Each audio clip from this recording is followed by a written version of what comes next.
Engage. Greetings and salutations. Welcome to Winners Don't Use Drugs, presented by Engage Gaming, episode 76. I'm Darius here with Zac. What's up? And question mark percentage for Nolan. Yeah. Just leave it at that. Yeah. But it's part two, you know. TimeSplitters, Capcom edition. Yep. So let's jump back into it. Yeah. So where we left off was Resident Evil. Mm-hmm. So Okamoto, if you guys remember, was the man who they first joined Capcom back in 1984 and made things like Sun, 1942, stuff like that. And then later on changed to be just a producer and help develop stuff instead of creating stuff. And he helped develop Street Fighter and stuff. So Okamoto worked on he also worked on the 1996 survival horror game Resident Evil. Additionally, he produced the movie adaptation and its sequel. And in 1997, he resigned from Capcom to start his own video game development company, Flagship.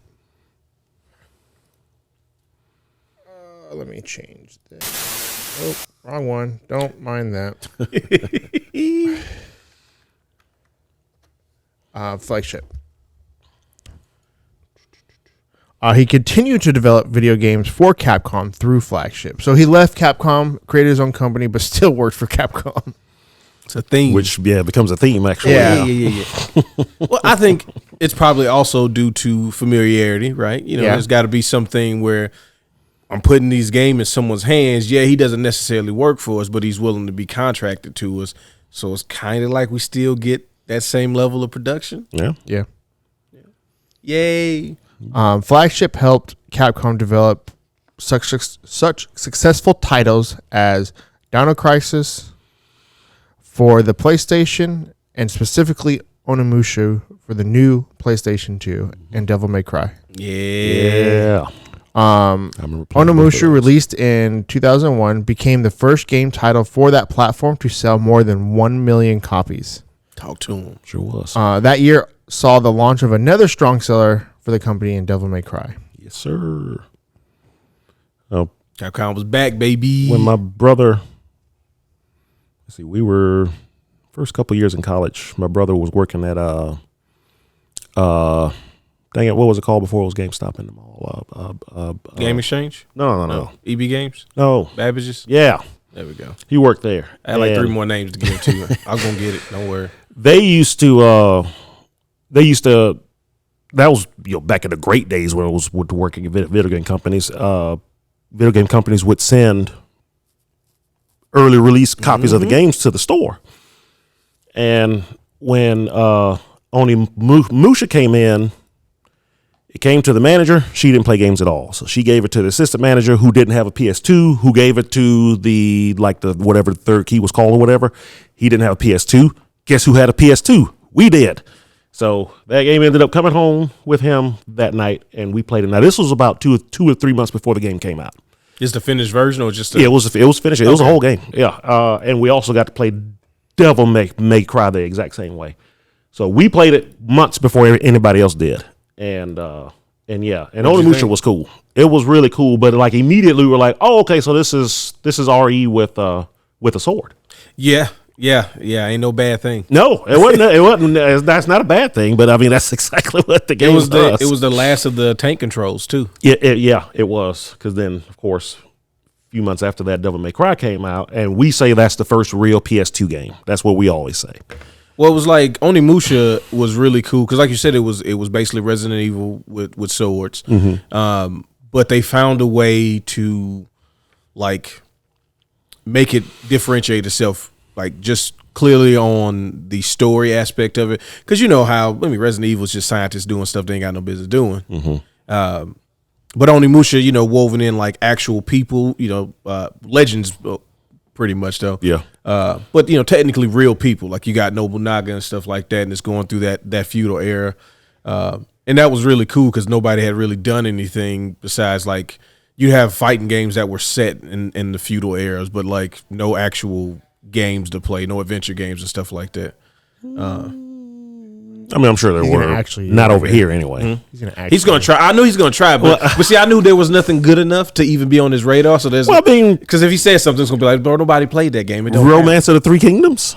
But that was those are Japan's only for a while, wasn't they? Like more or less. I mean, yeah, I ain't talking about Nobunaga's ambition and all of that. Yeah. That don't count. Nobunaga. Anyway, Yeah. but you know, no, why doesn't it count? nothing. Those games were like weird, like import only strat. Like they weren't Yeah. even like strategy games. They were like choose your own adventures. Well, that's why I say, yeah, it wasn't like definitely not in America. you Yeah, know, we you know, get unless you were a nerd and went after games like that. You gotta have. First of all, it's not even about being a nerd because some of those games we knew about, but you know what you also need back then? Money. We're children, so we get to look at magazines and go, "That'd be really cool if we got that." And they did that with us for Onimusha, so we were happy. Game. That one puzzle is crazy though. Which one? The one where the ceiling is coming down. Oh yeah. The one that everybody's like, Yeah. So not only do I have to solve a puzzle, but I have to solve a puzzle within a certain amount of time, which is faster than any other puzzle that they've done in that game. I was playing the re-release of it a few months ago. And God, I forgot how good the game was actually. But I totally forgot about that part, and it was like, oh God, shoot, But, yeah. So like the game does time puzzles in there, but there's no real like you have to just start it over if the time runs out, right? And then like they're all like 3 minutes, 2.5 minutes, 108, like just 150 seconds. You get to this one, it's like, hey, 30 seconds or you'll die. Yep. Figure it out. And I always suck at the sliding tile stuff. That's one thing I cannot do. I don't know why. That's some Zac stuff right there. I've always sucked at figuring those. that stuff out quick. But yeah. So Onimusha was cool, but then of course, Devil May Cry was just on a whole different level. Yeah, that was So blew a lot of games out of the water. It raised the standard, for just action games in general. Yep. It's kind of like what Castlevania did for a lot of games, even though we had Metroid. yes, indeed, Metroid did it first. Flagship games responsible for a lot of hits, man. Even Dino Crisis, which I never care for. I know a lot of folks love that game, but So the Dino Crisis fans, we're loud, but we know we're the minority. But we're trying to convince everybody else that you would like this game, because why wouldn't you like a game with dinosaurs, Zach? Is it just Resident Evil with dinosaurs? Yes, but who cares? It's dinosaurs, man. I never played it. I know you didn't. I didn't have any PlayStation until PlayStation 3. Oh, okay. Yeah. Well, and also like nobody Dino Crisis we came stated out before, Capcom doesn't make games but for one system back then. Yeah, it was. I felt bad. Honestly, I felt bad. But see, the thing too is they end up doing some of those games on the 64. But you had to wait till which like ones? Resident Evil 2, which was, and then Mega Man. I thought you meant out of these. I'm like, Dino Crisis was around the time of Resident Evil 2 and Mega Man Legends, but they didn't put Dino Crisis on there. It was alleged that they were going to get Dino Crisis 64, which would have just been probably just wouldn't work. Yeah, that's probably what it was. Well, and I think too the 64 versions of those games, they were better in certain aspects. They were worse in others, and a lot of other aspects. Like the FMV stuff was really hurting it. Yeah. So it made those games kind of weird, but like visually, it looked better. They looked better. And also, Sony kind of hated Nintendo at that time. Yeah. Oh, most definitely. Yeah. So I'm sure they did everything in their power to keep games on just the PlayStation. Oh yeah, yeah. Oh, there was there was the whole Capcom Resident Evil 3 versus Resident Evil Code Veronica thing. Oh yeah. Code Veronica is the actual next game, but Sony was like, "Hey, you got to do numbered Resident Evils on our system." And they were like, "Okay, so we do have a game coming out. We got one that's a first-person rail shooter kind of game, and we got another one where Jill gets chased by this thing for a couple of hours." Yeah, it's more of a side story, but you know what? Resident Evil 3. Yep. But moving on because we had to. Yeah. All right. So in 2001. Phoenix Wright, Ace Attorney was released. Yes. Yeah. And since then, 5 further main series games, as well as various spin-offs, prequels, high-definition remasters for the newer consoles have been released. Additionally, the series has also seen adaptations in the form of live-action film and anime. and has been the base for manga series, drama CDs, musicals, and stage plays. Like Phoenix Wright hit everything, and it was the first type of game like it when it came out. I didn't think visual novel games could be fun. Like that was the thing, is like if you like to read, it was basically a visual novel, yeah. But like Phoenix Wright did it, but there's more interaction. It did it in a way that was like, oh no, this is something. Like this is this and the anime style, the objection. Like, come on, bro, how many times you hear people objection? It's like, and it's not because of they watched some lawyer show or movie. It's because of Phoenix Wright. No, yeah. No, I love those games. The first 3 played the crap out of Attorney them. trilogy, yeah. But it's funny because they try to convert it to U.S. court system as much as they can, but there's just some things that's different about the way things are done in Japan. So it's like sometimes it's like, oh, that's kind of weird, but okay, I guess that's just the way the game works. And he have to, in the back of my head, I'm like, oh, that's right, this is Japan, where innocent until proven guilty isn't necessarily a thing.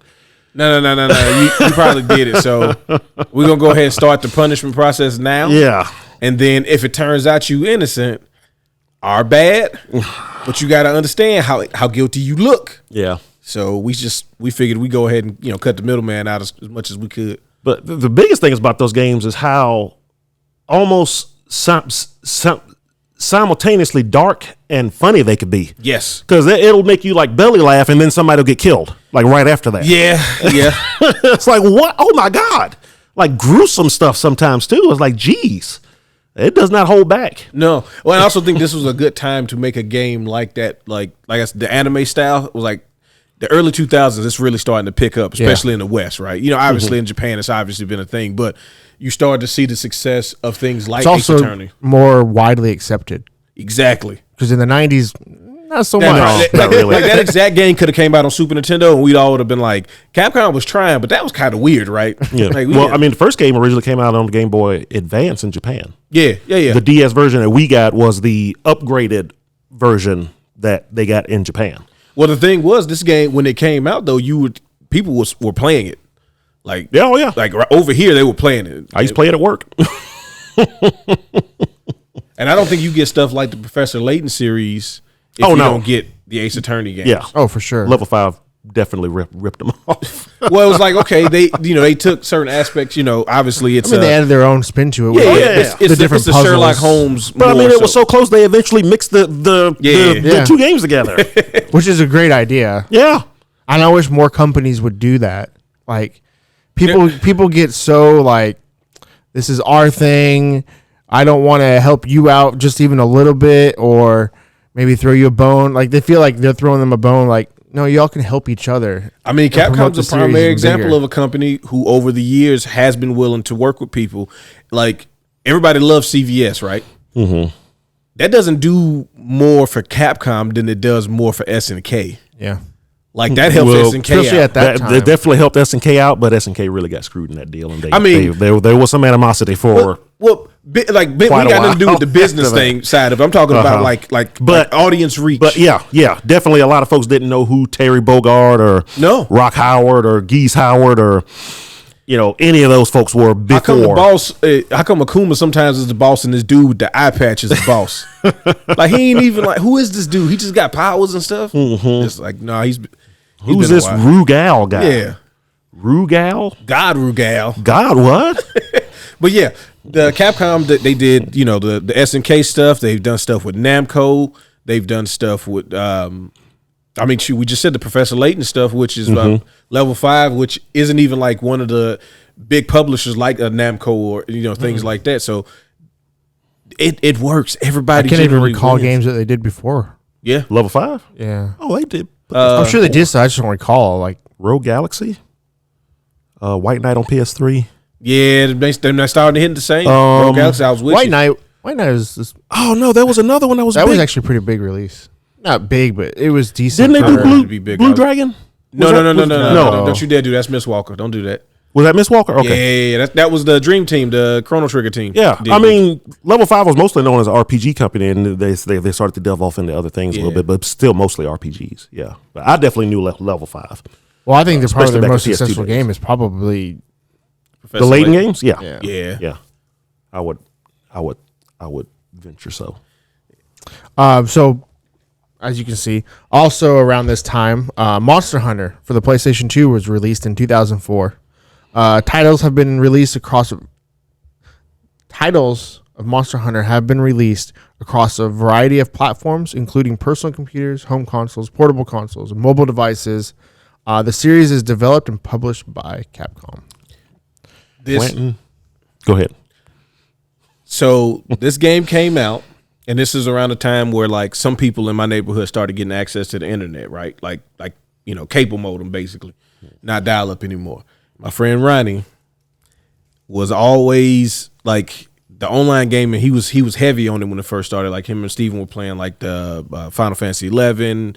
Ronnie was playing WoW, like just all of these online games. And I remember him telling me about Monster Hunter. It's like, you're in like the Savage Land, and they got all these giant creatures and these big weapons, and it's by Capcom. And I'm like, oh, this is gonna be great. Everything I've heard, I know I'm gonna like this. Yeah, this should be awesome. So he's like, I'm gonna let you borrow the game. And then, you start your character up and stuff. And if you like it, then, you could buy it, and then we could play online and stuff. This is gonna be great. Now, I should have used that time to go buy that hard drive to play online, but I didn't. And then this PlayStation ended up being lost in the fire later. Oh. But I get the game, I start playing it. I'm like, going through the story mode, make your character and all that. I'm like, this is cool. This is different. Feels like Phantasy Star. And then I get to start fighting stuff. And I was like, so it's going to take me 5 minutes to swing every time. I swung twice. I got to sharpen my sword again. I got to sit down. The monster's still moving around, but I got to sit right here and start using this grindstone. Because it ain't gonna do no damage right now. Yeah, I'm not. Y'all like this game? I Never really been a fan. Yeah, of I was Hunter. never a fan of Monster. I tried. Some people love this game. But the folks that love it, love it. Because you couldn't. I gave it back to him. He's like, "You didn't like it?" I'm like, "No." He's like, "Okay," and he's still on it. Yeah, I tried with this. I will say the 3DS one I had, I did actually really like that game. Like the battle system was a little faster. It was closer to to like almost hack and slash. And I was like, okay, I can kind of do this. Like the time. Well, they probably had to speed that one up a little bit because it's handheld and folks are planning on their subway ride, to work or something, and they got to get through it a little faster. Yeah, that makes sense. But I enjoyed that one a lot, and I did get World when it came out, and I did actually I didn't mind the battle system as much on that one. I think because that was another one that hit really big for them. Oh yeah, definitely. But yeah, that's a series, man. Where it's if you love it though, they love it. Yep. This series kind of plants the seeds to their salvation down the line. Well, I'm sure we'll get to. It was doing well enough for them to where it was getting another game. Oh, it was always huge in Japan. Mm-hmm. It was like, if we could just get it big everywhere else. Because it was really like North America that kind of lagged behind. Because Europe kind of got on board eventually. And I tried the 3DS. I tried the PS2 game. I tried the 3DS game. I tried the Wii game. No, I didn't try the PSP. I didn't have a PSP. Oh, well, because I remember that one was like supposed to be big because it was where you could play online portable. Because the other ones, it would just be like you had to do like the DS stuff where you had to be near somebody. Yeah. It didn't really support the actual online function, but I remember that I think it was the PSP where they were like, now you can just play. You play it online handheld, and it was PSP was near PS2. Yeah. So it was like taking the game that everybody liked and putting it on handheld mode. But even then, they couldn't say the PSP. No. I mean, the PSP had a good run. I mean, it was one of their highest selling games. The PS Vita is the one that kind of flopped. Yeah. Which is unfortunate, too, because that was really good hardware, but Sony just... It was. They just gave up really quick. Also, like, you don't I felt like within a year, they just gave up. Well, I mean, they put a lot into it. But, I bought that bitch day one. I knew the minute because I was like, they're showing it. I'm like, oh, this is pretty nice. I was okay. It's okay. Like a portable PS3. Yeah, well, it's basically a portable PS3. Everything looks great, but how do you save stuff? Like, please tell me I can just go get an SD card or something and put it in there, and don't force me to buy you're still using those cards. I'm out. Hey, was he using the UMD still? No, but they were like they Switch use games. their okay. What did they call the? The memory, it was that, about the little Sony memory sticks or whatever. Yeah. They were still using their own. Really, I don't remember that. Proprietary thing. They still use those sticks. They were still using them. Because I bet it was the thing. It had an internal hard drive too, though, didn't it? I think it did. It came with it came with base memory, but because I think I had one. I never expanded the hard drive. I guess it was more for people that were jailbreaking shit and loading a fuckload of games on it. Maybe. Well, then you could also put. There was a bunch of. If you remember, there was a bunch of games around that time when they were doing the PS Plus stuff, where a lot of those games had Vita versions. Yeah. So it'd be like, oh, you get Assassin's Creed, whatever, but you also get the Vita version. And so it was like, oh, if I got all these games in my library, because that was the thing when you got the Vita, you were supposed to be able to put X number of games from your library onto the system. And people were like, hey, I want to do that, but it doesn't seem like I can do that without buying these memory sticks. And let me tell you, buddy, they not cheap. Memory sticks were stupid expensive. Oh.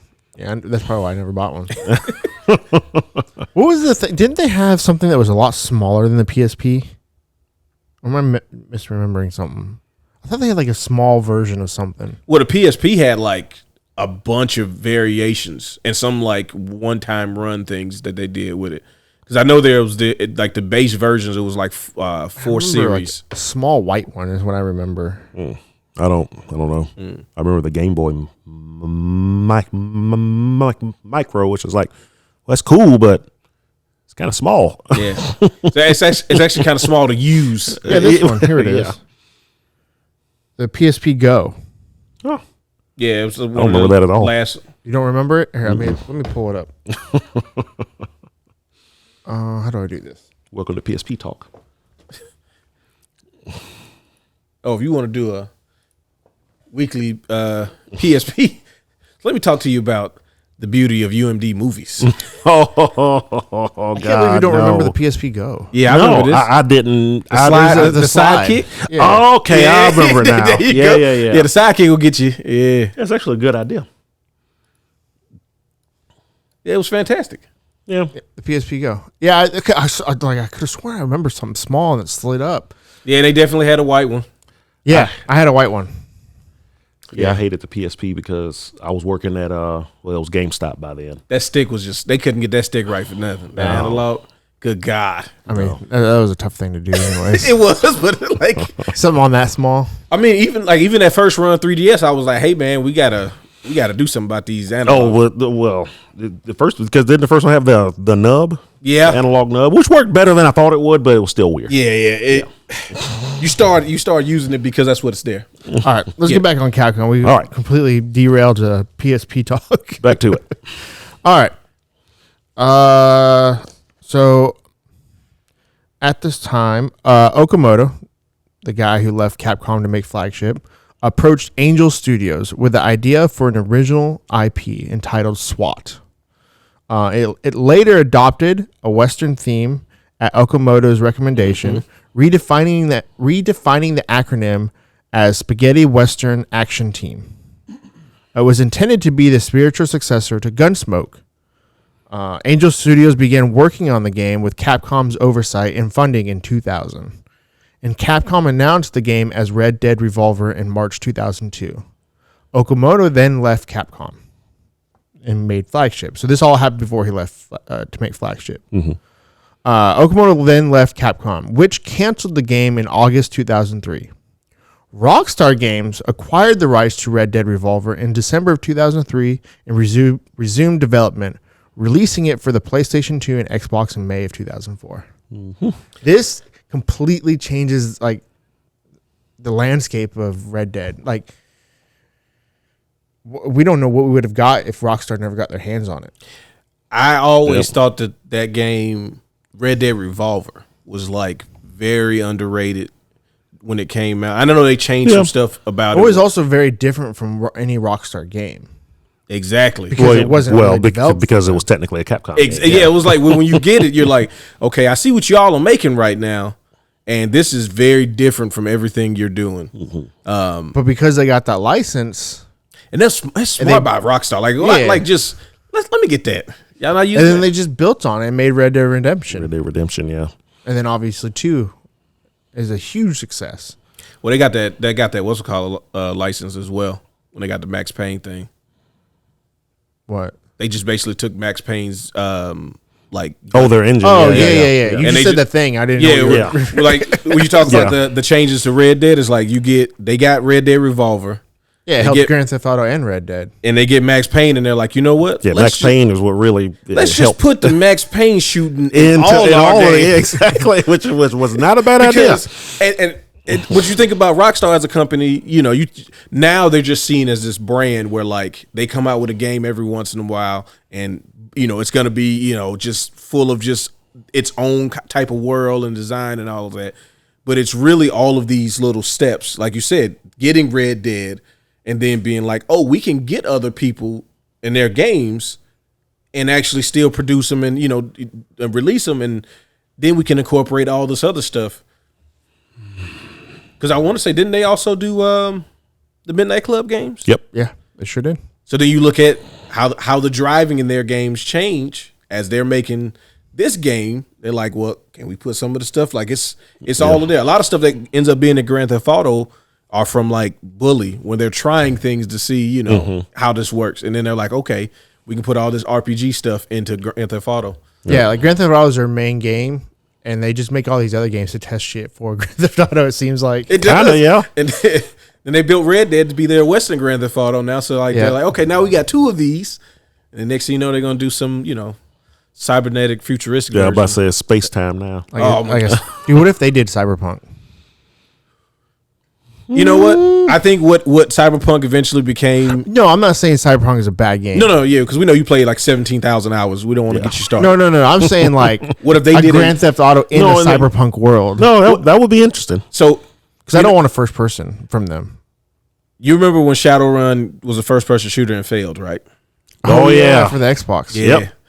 I always wanted Rockstar to get that license, the Shadowrun license, like to get to that universe. Because I feel like with what they've been able to do with like character and dialogue and stuff like that. Because the original Shadowrun, like the what was it, the Genesis version, I think is the really good version. Yeah, it's all like it's really good dialogue and like characters of people you come across. Oh, I didn't know there was a Shadowrun before that. Yeah. I know there was the ones on the PC. I have the one on the PC. Yeah. There was one on the Genesis and one on the SNES. I didn't know that. They're both not bad, but the Genesis, I think, is like there's they're both real different games. Yeah, because the SNES game was like a isometric, RPG shooter kind of almost. Yeah, it's like you're still moving on the grid, but you're shooting instead of like swords. Yeah, well, you do have melee stuff too. But yeah, you start off with the Genesis was more of a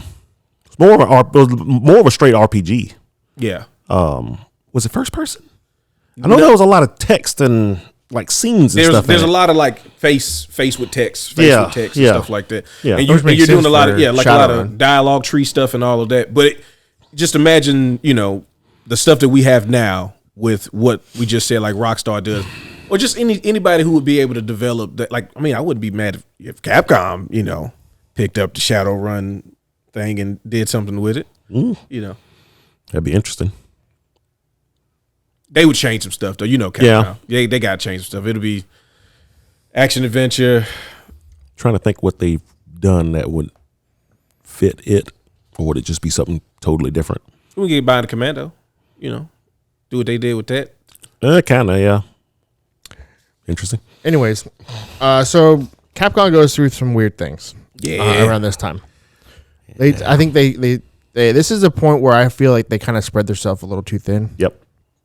All right. So Capcom recognized the growing potential of a new gaming market, that of the mobile gaming sector, primarily through cell phone telephones. So this is about the time where we're just starting to get smartphones. Yep. Mm-hmm. About 2004, 2005. The company's first move came in 2004 when the company reached an agreement to supply Java-based titles for the iMode cellular telephone service offered by Docomo, Bougie, I don't know, Bougie's that can't be Bougie.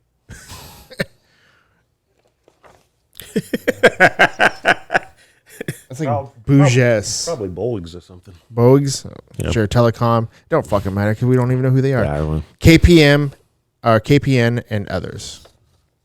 By 2005, the company had formed a dedicated mobile and interactive division with plans to adapt many of its most popular titles for the smaller format.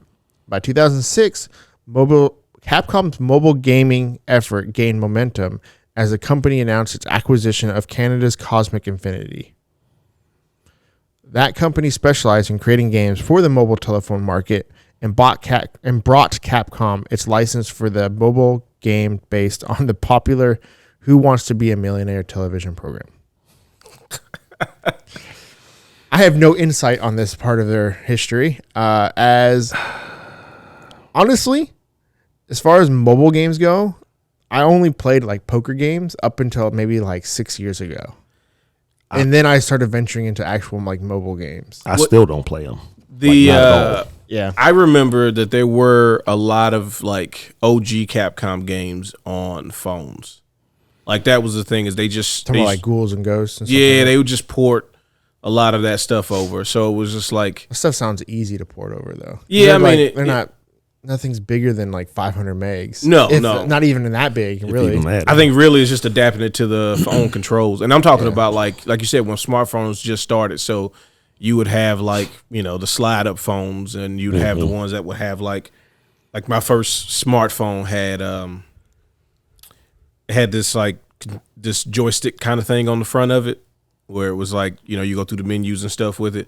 And I would download a game like Mega Man and then be mad at how awful it played. Because I would just be like, oh, yeah, it's Mega Man, but not realizing I got to play it like this with my finger in the middle of the phone trying to do it and then trying to shoot down here. And I'm like, oh, God, this wouldn't be happening if I was just playing a real version. Exactly. Why am I not playing it? My first smartphone was the Palm Pre. Remember that thing? Yes. Mine was a slide-up BlackBerry. Yeah. I rocked BlackBerry. Yeah. Apparently, BlackBerry is still a thing, but just you don't want to do it. They still exist as a company. Yeah.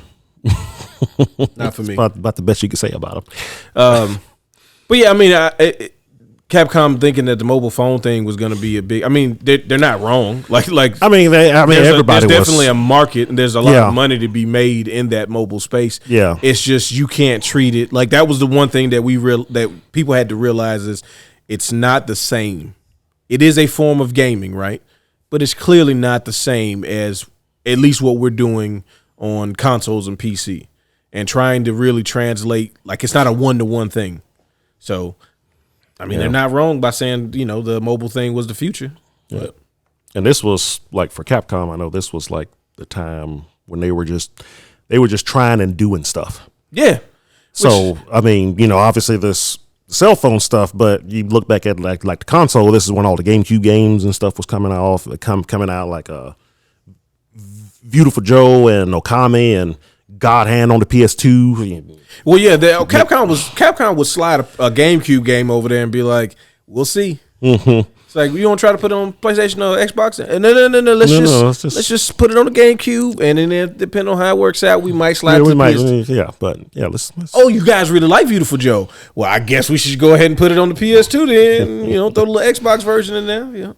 Put some online because the Xbox can do that. Yeah, they're still riding high from the heights of years past, so they're just throwing out money everywhere to see what else sticks, but which they did, unfortunately for them. And not all unfortunate, because in 2006 was a big year for Capcom on the 360 platform, launching 2 brand new IPs with both selling over 1 million copies, and those games were Dead Rising and Lost Planet. Some good gaming, some real. Hey, I'm not gonna lie to y'all. I grabbed the 360 early because stuff like this was happening. Like my gaming journey is heavily influenced by Capcom, but also, what am I supposed to do, bud? They got Dead Rising and Lost Planet. Like this is some good gaming right here. Mm-hmm. So Dead Rising was created by Kenji Inafune. It was originally developed by Capcom until Capcom Vancouver took over developing the franchise. Lost Planet was also created by Kenji Inafune and Kenji Ojuro. Ojuro? Is that right? Yeah, probably. Yeah. Oh, yeah? Sure. You just don't know? I don't know. Wow. I'm not afraid to say I don't know something. First time for everything. Capcom first introduced Lost Planet on December 10th, 2005 at an invite-only press conference announcing Jun Takushi as both the producer and executive producer, Kenji Ojuro as the designer, and Shin Kurosawa, who wrote the original story.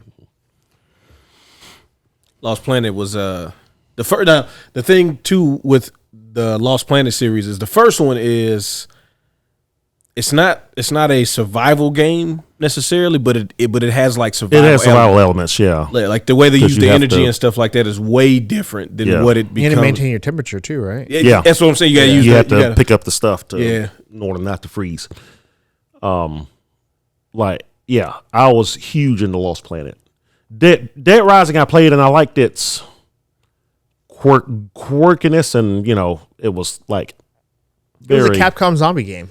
Yeah. That wasn't Resident Evil. Exactly. Yes. It's crazy to make two zombie games and they both hit. Yeah. Like be super successful. And I've never been a big zombie guy, which is like, the RE games are really the only zombie stuff I intake at all. One of the big difference, obviously this has more of a campy feel to it. Yeah. But also the protagonist is somebody that doesn't deal with guns.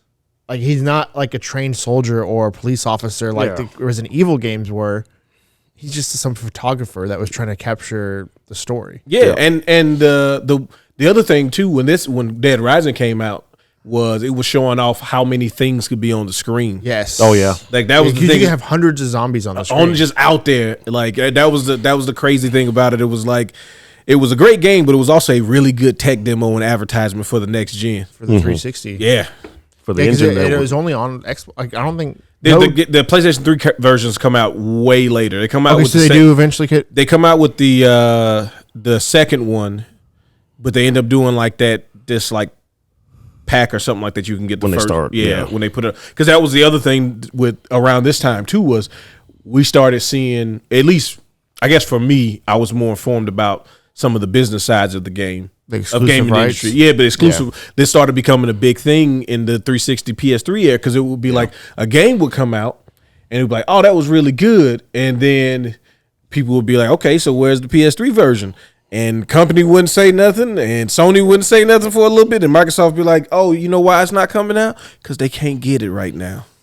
And then it would be like, oh, so that game's only on this one, and you have to go back and forth, and yeah.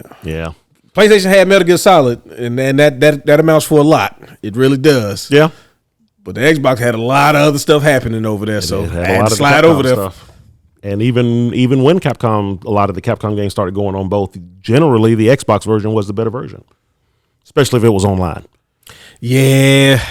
What do Capcom was very, very good. Like, I know back then we talk about everybody lagging and everything like that, but a lot of the Capcom games would be some of the best online services too. So not only were they investing, obviously in a lot of different areas, but they were ahead of the curve again, on a lot of this stuff. Yep. But Lost Planet, it's like that. And it's got mechs. Yeah. It's co-op. That got me. I was in. Like, you can play with your friends. Yeah, man. Lost Planet 2 was so fun. I would play with random folks. It's like one of the few games I actually played with random people. People, yeah. It's just like I loved it so much. I mean, it was very different. Like, and I mean, it was really. I remember by the time Lost Planet 2 came out, I remember thinking they tricked me into playing a Monster Hunter game with guns. Because that's really what it is. Yeah, that's you don't. But you can actually move. I don't know if you go back and look at Monster Hunter 1, I mean at Lost Planet 1 and compare it to Monster Hunter, you were kind of running the same way. Yeah, but you had like a grappling hook you can get on top of things. Well, you had definitely you can move more. definitely a lot faster. They put the grappling hook in Monster Hunter. Yeah, in the newer Monster Hunter games, they finally made it to where you can move around like stuff like that, and that's what made But then also I don't have to swing a slow sword I can shoot. Right. True. My bullets go a lot faster than the slow ass sword. Mm-hmm. Then you can jump in a mech, and the big boss fights and everything. That one monster we had to eventually go into its stomach and shoot the so good. some good stuff. Yeah. This was the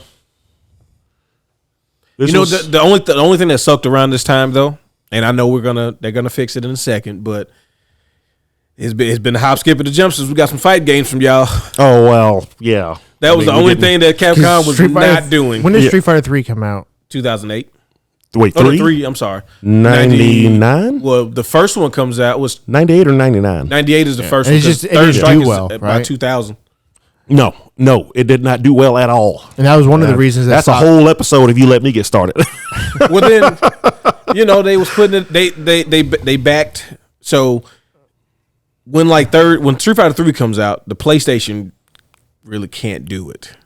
No. They can't do it. PlayStation right? cannot run it So at all. the only system at the time that could do it that existed, because the Saturn might have been able to do it, but like, why would you put it on the Saturn? Even the Saturn really, I mean, it would have been the closest thing to be able to do it, but nobody had a Saturn. By that Exactly. point. So then what's the only option for that game to go on? They have to wait for something else to come out. Oh no, they had something that it came out on the Dreamcast, but remember, Well, the Dreamcast didn't come out till a year after the game did. But I'm saying, like, the only system they can put it on is the Dreamcast. It's the Dreamcast, yeah. And then that really isn't going that well. Well, I mean, the arcade game, just nobody liked Street Fighter 3. Yeah. It's just, a lot of fighting games were going. Especially Street Fighter 3, like the original, yeah. Yeah, because like I always say, everybody talks about Street Fighter 3 now as if it's this great thing, but they're usually only referring to Third Strike. Of course. That's the only When I version. talk about Street Fighter 3, I'm talking about the Street Fighter 3 that came out in arcades that bombed so bad it took the fighting game genre and buried it. Yeah. The only fighting games anybody was playing anymore was 3D, which is one of the things, because a lot of folks felt like Capcom wasn't keeping up with trends anymore, because you had Soul Edge and Tekken, because of what Tekken 3 came out. Oh yeah, Tekken 3 was around the time that Street Fighter 3 was coming out. But then the game itself didn't help itself, because the first builds of it that coming out in Japanese arcades didn't even have Ryu and Ken in it. Yeah. It was just 6 weirdos that nobody knew. Like, who are these freaks? And I remember I felt so good when Max talked about the first time he saw 3 as well, and he said the exact same thing we did when we walked into the arcade. It's like, oh, Street Fighter 3. Who are these weirdos? It's like, where's Dawson? Where's Blanca? Why is this blue guy? Hey, you got Necro. You got Alex now. I mean, I guess I'll put a quarter in and play it, and it's like, I mean, it's plays? gorgeous and it plays well, but it's like, all the characters are gone. Hey, Sean can't even do a Hadouken. He can do a tackle. You got to use meter to throw a fireball out. Yeah, it was so much stuff going against it. I was seriously the only person in the arcade that would play it. I would play it and kind of look around, see if anybody. No, I was seriously the only person in the arcade that would play it. I would beat the game and go do something else. But yeah, fighting game. But so in short, Street Fighter 3 kind of killed fighting games, especially for Capcom. They just put such a sour taste in their mouth. Then Street Fighter 4 was released in Japan on February 12th, 2009, and the US version on February 18th, 2009, and revived the fighting game genre. It did. They created the fighting game genre essentially with Street Fighter 2. Mm-hmm. Then they buried it with Street Fighter 3. And then they revived it with Street Fighter 4. In the words of Gil, Resurrection. Yeah. And then they tried to kill it again. Yeah. That was when. So this was a different Capcom by the time 4 comes out, though. Yeah.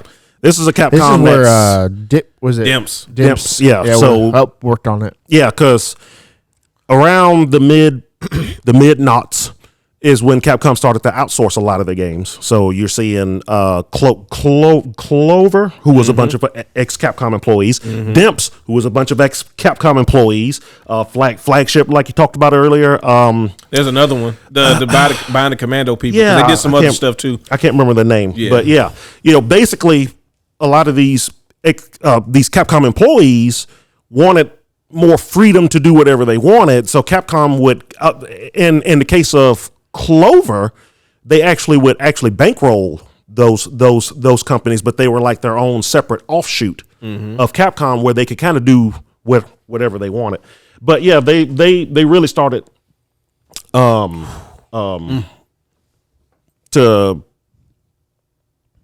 What's the word I'm looking for? I said it before. That character select screen isn't vanilla, right? Yeah.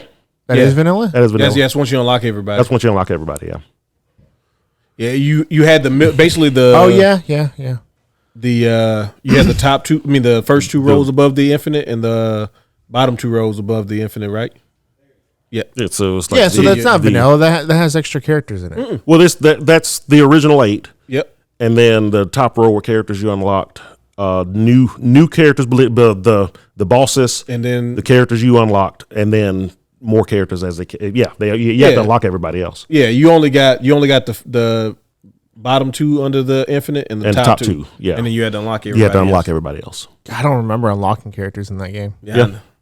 You did, but the good thing was you could just beat it on easy with everybody and get to unlock everybody. Yeah, I remember folks had such a hard time unlocking Goken.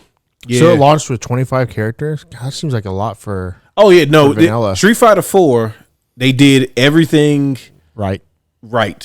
Like because that was everybody's question was. I mean, after 3, they couldn't really do anything wrong. Yeah, it was like they gave us a big roster, but they also had it to where you could unlock it by just beating the game, and you got extra colors too when you were beating the game. That was the other thing is you got all the different colors were by beating the game. The online system was, especially for its time, fantastic. Like just setting up a room just was so easy. Go in the room, invite, jump in. You want to play a quick play match? Jump in. You want to play ranked? Jump to like we didn't have all of these other quality of life things that are standard now or should be standard now, but like yeah, you have people that would lag, but I just didn't feel like it was most of the time. It wasn't though. Yeah, like maybe on the other end somebody was over there going crazy. Yeah, but I felt like most of the time it was fine. I always felt like the person with the bad connection didn't realize they had a bad connection. It was the person on the other side that was screaming. It was usually me. Well, like if I did ranked in the early parts of doing ranked, you got a lot of bad connections. Yeah. But then once you started to play a little bit and get your rank up, like I didn't really run into it. Like that was kind of the thing. See somebody with a pretty decent rank, pretty sure it's gonna be a pretty stable connection. Like I don't know. And characters, just they El Forte. They did that. This is probably some of the best roster. Except Street Fighter 4, you get Juri, you get C Viper, you get El Forte, like those 3 characters alone. Which Street Fighter hadn't really made new characters since 3. Like 3 had all of these new characters, but in the other Street, like because in the Alpha series, all the characters were either from Street Fighter or from Final Fight. Exactly. They weren't actually new characters they were making. They were just bringing characters back. And then with 3, they made a bunch of new characters, and everybody was like, I don't know about these, dog. Yeah, no. And then with 4, it was like, okay, they're going to bring some new people in, but they know what the bread and butter is. They never made that same mistake ever again. It's like, all right, we got to put original characters in there so that folks coming back to it, especially at this point. Yes. Folks coming back in, because it had been 10 years at this point. And I mean, the way they introduced Street Fighter 4 was like, you remember Street Fighter 2, right? Play that. Yep. I mean, and that's exactly what I did. I didn't even bother to learn like the new systems, because if you were good at Street Fighter 2, you were pretty good at 4 out the bat. Off the bat, your characters were there, and you could do all of that stuff. Now, you'd eventually run into that guy that did know how to FADC and cancel and Kara throw and all of that crap, but Honda still worked. I mean, that's pretty much my game was. I was like, okay, so I ended up playing El Forte, but then I realized, unfortunately, as much as I love that character had clear limitations when you're trying to play rank and stuff like that. Like I didn't fucking care. I played El Forte. Hey, man. I started running into Balrogs and stuff, and I was like, in Hondas, I was like, okay, so he can't do anything about most of this stuff. I'm gonna have to. But I played sporadic. I didn't even know what I was gonna do. So how was my opponent gonna know what I was gonna do? That's true. Yeah, but no, I mean, like I ended up by the time before Super came out, I ended up playing Gien most of the time. Like really? He ended up being my main, just because one, nobody knew the matchup, but also like he was like there wasn't really anybody that wasn't fun in that game either. Like I didn't like Rufus, but I could understand why people played Rufus.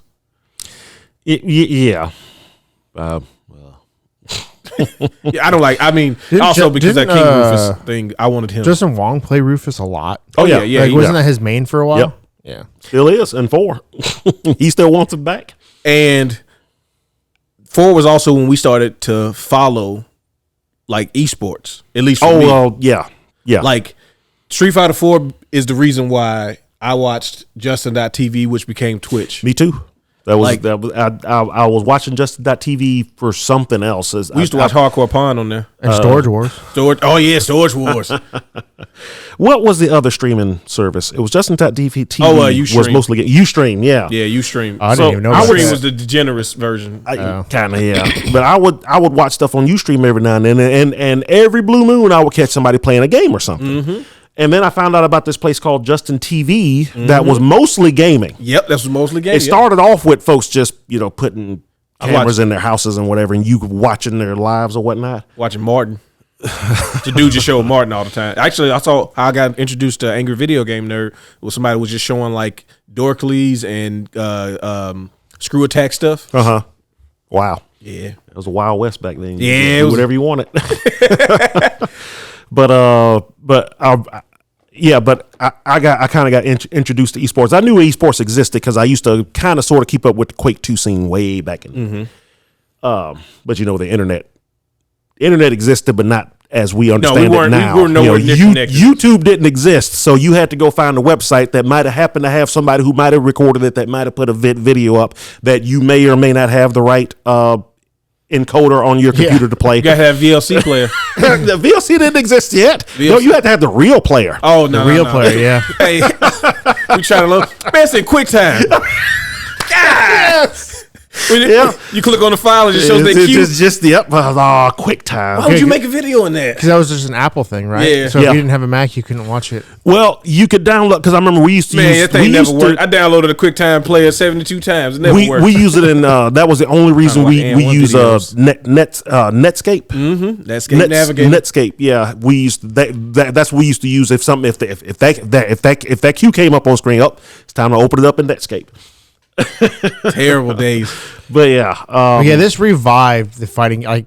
It brought me back into it. I forgot how much I loved fighting games until I played. Well, HDR came out like months before this did. Yes, that was fun. And I bought that on a Christmas sale, and I played it. It was like New Year's Eve. I remember because it was right before. HDR is you're talking about Street Fighter 2. Yeah, Street Fighter 2 HD You just said HDR like everybody knows what that is. I'm sorry. I knew what you're talking about. Yeah, but I did too, but not all of our listeners. But y'all should know. I bought that game on sale, and I played it. No joke, like 13 hours straight. My thumb felt like it was going to fall off the next day when I finally woke up, and I was like, God, I forgot how much I used to love Street Fighter 2. And then I knew Street Fighter 4 was coming out, and I was like, you know what? Like that next week, I went and pre-ordered the game, and I was looking up, is there the fight sticks coming out? Okay, there are. Oh, yes, but from that too. This is what I want to see from 6. Is the Street Fighter 4 launch felt like such a big deal because of all the other stuff around it, like bringing back fight sticks. Like, of course, there were people who were making fight sticks during that time, but but they weren't good. Well, then they weren't at the forefront. They weren't being pushed with this game of that magnitude. Well, no, because this you can go online and order a fight stick if you want. Yeah. And there's these companies that make them, and you can do them yourself. And what fighting games existed by that point were mostly made for consoles. At that point, you had the anime games, which are almost all made for PS2 controller or whatnot. Tekken games too. Where they started making the arcade cabinets where you can plug your PS2 and 3 controller into it to play it. So man, that was such a good time. So yeah, but the fight pads came out first, and then the sticks eventually came out. But yeah, I got the fight pad with it. Boy, that Akuma fight pad, let me tell you, felt good. I still got it somewhere. I used to just like playing. We collected all of the big ones, and then we started collecting the small ones, and that was enough. Yeah.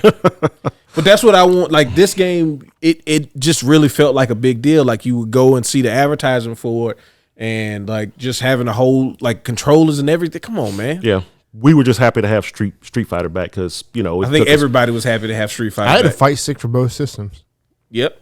PlayStation and Xbox. So anybody can get it. Yeah. So because we played on PlayStation mostly around here. Yep. But then when we went to CEO, we found out that it was going to be on Xbox. So I'm like, well. Fuck it, I'll get another fight stick for Xbox. It just felt like those early days of watching the esports stuff, watching like the Teen Spooky, the Wednesday night fights, like just learning like Wednesday night fights. Man, I used to love watching that. Dude, show. like I think they still do it. Oh yeah, I'm pretty sure They they still still do it. Not as big as it used to be. Well, it was also there weren't things that were bigger necessarily. That was the thing, is that you didn't have all of these other like big That's where you get events. James Chan and Yeah. Ultra David were the main announcers for that. They were. Well, I mean, and now like- you got James Chan going to be in Street Fighter 6. yeah. Is Ultra David going to be in Street Fighter 6? I think Ultra David's in it too. They have like a dozen. Vicious is in it. Yeah. It's Vicious, James Chan. Didn't they even get dude some who wears all wrestler the doing it? beads on Oh, his arm. they got a wrestler. They got like this these like Japanese There's like a voice actress. there's one young lady. She's like a hostess. Like she just hosts shows and stuff. Yeah. She's gonna be doing some commentary on it. Like just having those options and the way they're treating this one, it feels like back to what they did with 4. Yeah. Which is just being like, you know what? Let's just set the standard. Let's put that genre on our backs. Well, with 4, they weren't even looking to set the standard because again, this was a Capcom that was just looking to make a buck, and Ono finally whined and complained and begged enough to where they said, "Okay, fine. You know what? Here, go do it. It better work," and it did. And then what else gets revived because of this? Marvel vs. Capcom. Marvel vs. Capcom, yeah. Then we get stuff like Capcom versus Tatsunoko. Like Yeah. Street Fighter 4 allowed Capcom to start reaching back to doing At the least, at the higher end of the company anyway, at least use it as a cash cow.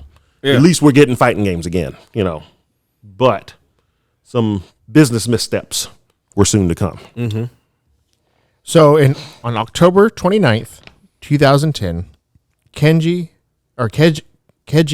Keiji, whatever, his name, Inafune, that's the name that you really need to know. Yeah. Announced on his blog that he would be leaving Capcom with the intention of starting his life over. He had been with the company for 23 years, and in an interview with 4Gamer, he stated, "The reason why I'm quitting is basically because I think the game industry itself must change the way it goes about making games." He cited that job security creates Complacency? Thank you. I don't know why I hate reading. Among staff and big budgets with very large staff as problems with current Japanese game companies. So this is big. Yeah. They have a big falling out. Yeah. That's why we'll never see another Lost Planet. Or Mega Man. Mega Man 11 ain't bad, but it ain't Mega Man. Legends At least 3. they're still making more of Yeah. those. We won't get Legends 3 though. But we're never going to get Lost Planet. Never gonna get Lost Planet. Never gonna get Legends 3. Legends 3 was finished. No, they it could wasn't. still release it. No, it they wasn't. could still Nope. release You it. know why you got getting Legends 3? One, because Inafune is gone, but also because you didn't go on the Capcom Unity boards and participate in the way that we wanted I you to do pre-ordered it. the game. Yeah, I but prepaid it. It was paid off. I had the demo queue to download on my 3DS. But did you go to Capcom Unity and make your voice heard by clicking and interacting with posts from Capcom? You did not. That reason alone, we could never do it. No, the Inafune thing was I didn't realize how much it would affect Capcom's creativity. Like, and also how much sometimes two people need each other to make the things that I want. Right, because he ventured on his own and his game didn't really work out too well either. Got a copy of it for When sale made, for $5. what was his company? NT Creates. Was that him? I think so. Yeah. And then But isn't he supposed to be working with Capcom again in some capacity? I don't know. I know NT Creates eventually kind of got folded into the company that makes the Azure Striker games. Mm-hmm. And then his stuff started being better because all of a sudden, Well, it's because they make that in Master Blaster games, right? yeah. It's basically like not Mega Man's. Yeah. But I don't know if he's kind of sort of working with Capcom again now or not. Well, I mean, it's definitely it's like when Hulk Hogan wasn't with Vince McMahon anymore. It's like what do you mean? No, but it's like it's not even the same thing anymore. It isn't, brother. Now I'm going against the Dungeon of Doom It's going against the $1 Million Man, but now it's the Dungeon of Doom, brother. And they got Zeus from that movie I did, but not really because it's kind of with WWF. But look at him. He's now Z Gangster. Yeah, it's not quite the same. No, it's not quite the same. It's not quite the same. Yeah, that was kind of a huge blow to the company. And I think it was also one of the times, again, we were starting to get more and more information about the business side of these companies. Because most of our news originally would come from magazines, and as much as I loved what those magazines were doing, I also realized they painted a picture that they wanted you to read, and it was also the picture that the industry wanted you to read. Yeah. Wanted you to see. But now with social media and like way that we get information now, he put it on his own everything's personal out. blog. Yeah, everything's out in the open now. Now he can just come out and say it. Yeah, so no now matter what Capcom says, you're hearing from him directly, exactly, almost in real time. And so then we started looking at it like, okay, Capcom, if you're saying that this guy wasn't as good as he was supposed to be, then let's see what you make. And then you made it, and it wasn't as good. But then also he made stuff. And it also turns out it wasn't as good. He was a producer in a lot of these games that we've talked about. Yeah. And about this time is when we get Resident Evil 6, which was not very good. I know we skipped. Yeah, we skipped over some REs there. Yeah. But the RE series, you know about them. It was there. It was always there. It peaked at Resident Evil 4, and then it kind of slowly decreased. Well, it peaked critically at 4. At 4. It peaked financially at 5. Yeah. Which leads into why we get 6. Yeah. Unfortunately. And then also, but I think the reason financially Resident Evil 5 did so well was because of how good Resident Evil 4 was. And at the time, Resident Evil 4 only came out for GameCube. Yeah. Yeah. So it was like they did the PS2 port, which ended up being the greatest hits game because it was fantastic. Yeah, eventually it came out for PS2. And then, when you see 5, it's like 5, everything they did with 5 basically set you up to believe this was 2-player Resident Evil 4. Yep. Yeah. They did a very good marketing job. And then that demo gave you just enough taste. They was like, hey, man, you remember the dude with the potato sack that had the chainsaw? There's another dude with a sack on his head with a chainsaw. Buddy, you know what this is, don't you? But look, think about it. It's you and the bud. I mean, how can that go wrong? And you can't even get mad because one of the characters is from the country, so it's not like we just got 2 white people murdering people in South Africa. That's not what's happening here. No, that's not what's happening. It's one dude, but you know Chris. Yeah. You know he's a good guy. Yeah, you know he wouldn't just be out here. He wouldn't just be out shooting down Africans. Yeah. And then she's light skinned. Yeah, so she's kind of from them, but she's also more palatable to you. We get it. We got you. But anywho, play it. And I'm gonna lie to you, the first 3 hours of Resident Evil 5, it's some good stuff. It's good. It's some good stuff. I remember the point where I kind of turned on the game. I remember walking up, It's the swamp. After you do the rail shooting thing where the thing is chased, because that's fun. El Gigante chasing you. You got 2 of them now because you like that in Spain, right? I remember it was a moth. I remember it was a moth boss like on a mountainside or something like that. I know what you're talking about, yeah. Yeah, that's where I was like, okay, I think I'm out. Because now we got Chris pushing boulders and punching rocks, and we starting to get wild. Yeah. It was okay when Leon was roundhouse and zombie people, but you punching boulders, dog. Yeah. Sleeves is getting tighter and tighter every game. Yeah. And it became more and more of an action game. Now, I didn't mind the fact that 5 had more ammo and stuff like that. And you never really felt like you were really that was a thing that tight. Like I said, at the very first part of the game is more like that. But you can still, you go down that alley and there's gun ammo, or you go in this place and there's ammo in this crate you or can whatever. buy, and then at the end of the mission and stuff, you could do stuff too. Yeah, you had the little buy thing. Yeah, but the beginning of the game is great in being basically Resident Evil 4. It's like you're going through a town, you don't know what's going on, you're trying to go through these corridors, you're trying to figure out exactly what's going on still. You know it's some Resident Evil stuff, but you don't know the story yet. Mm-hmm. And once you get out of that first couple of hours and they start to get you start to explore more, and like you said, you go in places where you fight the giant moth and all of this, and it's started getting out there. And to be fair, there were parts of 4 that I felt like that too. Oh yeah, you fight giant, alligator and all that stuff. But those things happened in Resident Evils before. You fought a giant snake in 1 and the alligator in 2. Yeah. those things aren't out of it. It's when you start talking about the lack of feeling like there was any danger. Yeah. Like that was the thing that started to get weird because when you're playing it in the beginning, you can feel like, okay, this can be tough. Even you get with overwhelmed. 2 people, you can get overwhelmed. Even with 2 people, you could be overwhelmed. Mm-hmm. But then once you get out of that area, everything is always coming at you. And there was no really nothing. You don't have to worry about your backside. And now I don't have to worry about having any ammo. So even if I just got the computer playing with me, they'll shoot good enough. Yep. There wasn't that constant stress, that constant fear of, oh God, I hope I'm ready for whatever's coming up next type of deal. It also makes you keep going forward because you know you can't go back because there may still be things back there that I kind of don't really need to deal with. So let's just not deal with them. But then when you get to 5 and 6, it's like, no, I will murder everything here. I'm the problem. You guys are stuck with me. Yeah. Versus feeling like you were trapped around all of this danger. Mm-hmm. Yeah. You didn't really feel that.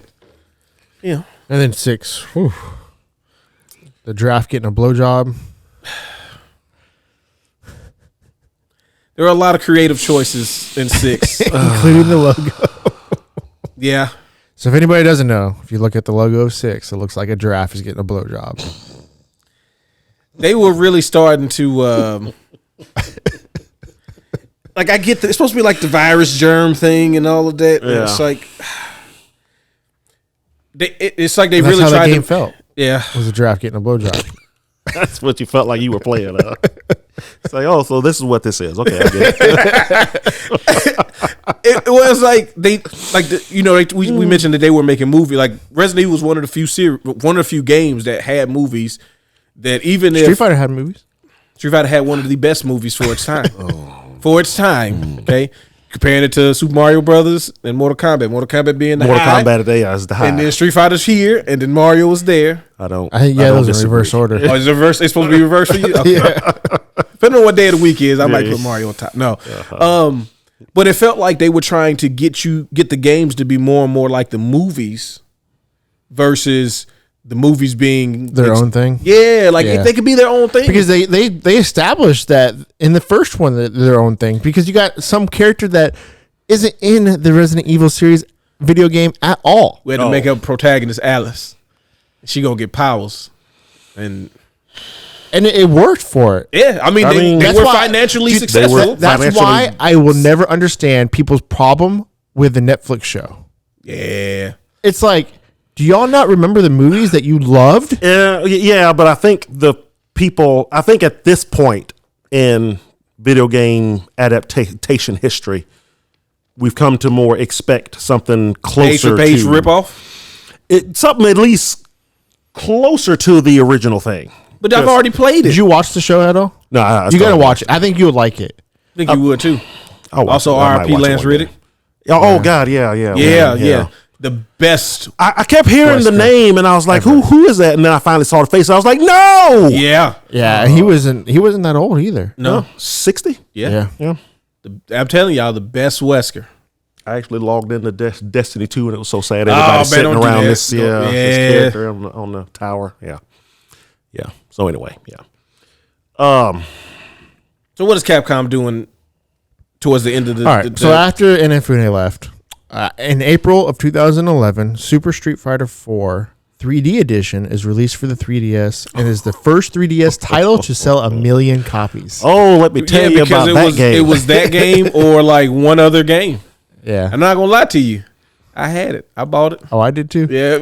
I was part of that million. Yeah, we went all part of that million.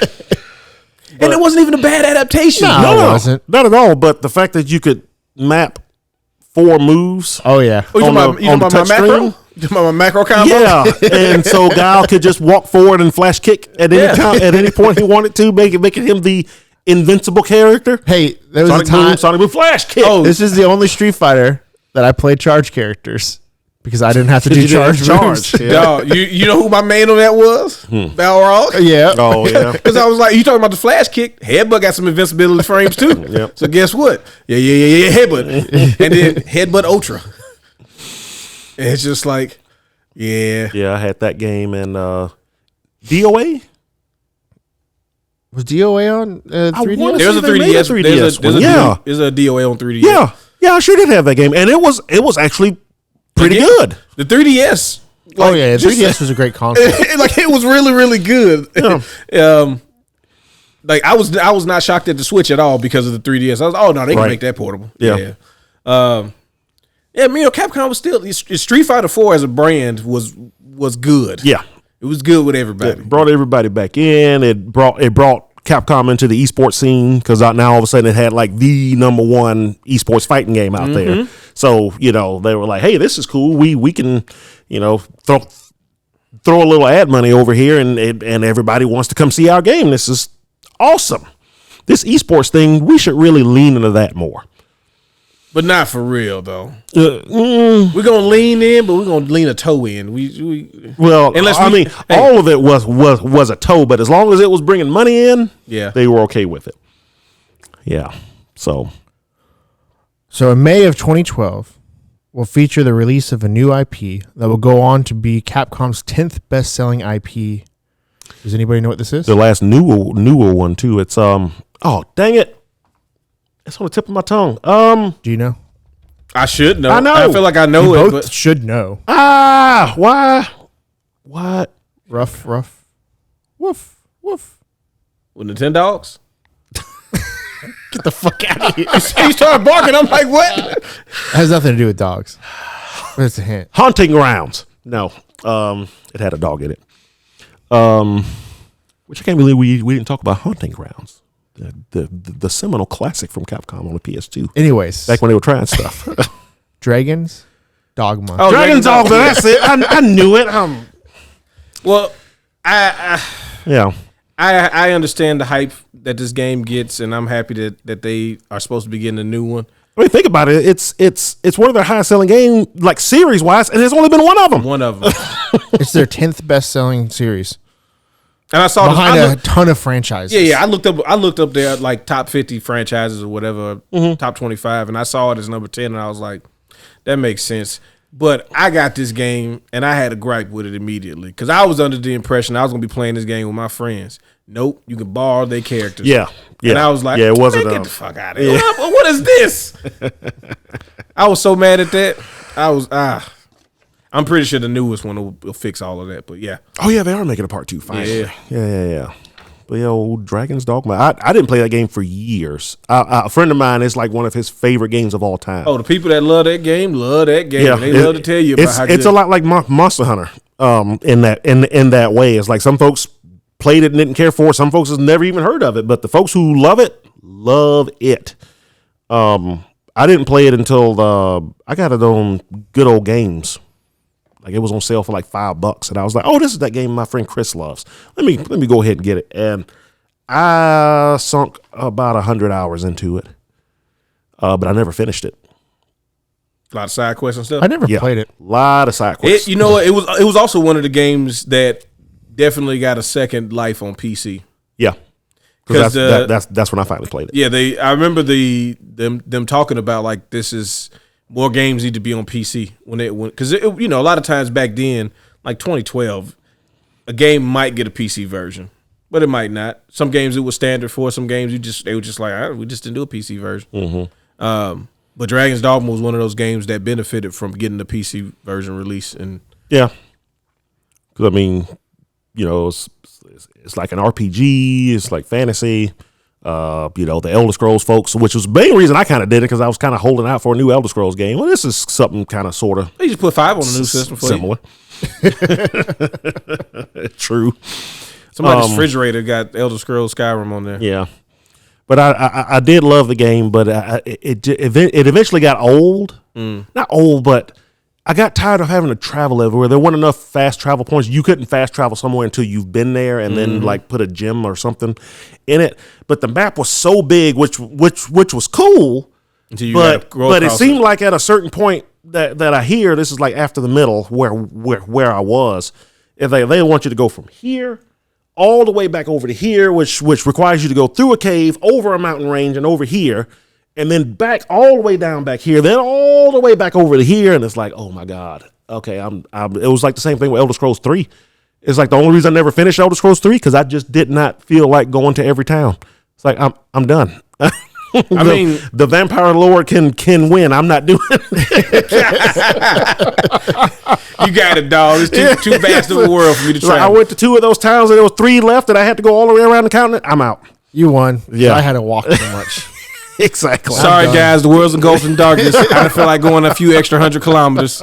My bad. Yeah. You know. Yep. Yeah. Horse travel was just too slow for me. There was no horse travel. Was a horse travel in 3? Not in 3. No. Oh, it was all on foot. Did they introduce that in Oblivion? That's crazy. Yeah.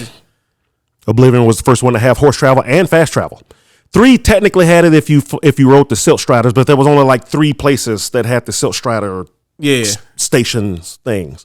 So yeah, and everywhere you had to go was nowhere near Silk Strider, and even if it was, you still had to like going over the mountains was the worst part because it's like sometimes you have to glitch your way up a path because there's a lot of times there weren't a path. If there was a path that I didn't know about, that's why I didn't finish the game because I'm trying to go over these mountains and I'm sliding all the way down to my death. I was screw this. Oh yeah, it fits that on Skyrim. You just get on the horse. Of course, I had friends that were like, well, you could have just got like the float spell and just floated all the way over the mountains. And it's like, well, you should have told me that 5 years ago. Because you're not going back now. You can let that go.